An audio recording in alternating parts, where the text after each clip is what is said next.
natin ngayong Friday. Ang isang fur baby na tulog is life, ang peg. Aliw ang hatid niyan online, lalo't maraming netizens ang relate much sa struggle is real moment. Patingin nga kami niyan. Yan. Meet 7-year-old Shih Tzu na si Tequila.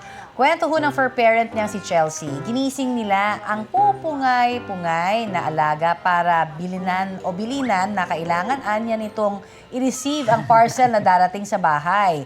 Biniro pa nila si Tequila na aalis sila kaya kailangan itong magising. Tila walang effect sa fur baby ang drama hanggang sa nakatulog ulit.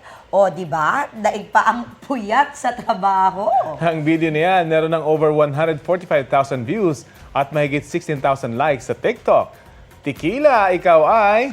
Trending! Super cute, Tequila. Gising na gusto namin makita Bakit yung naman mata. ba't naman yung naasar si Tequila para gisingin lang? Oo, kailangan magbantay, kaya daw siya Oo aso. nga, Puyat, Diba? di ba?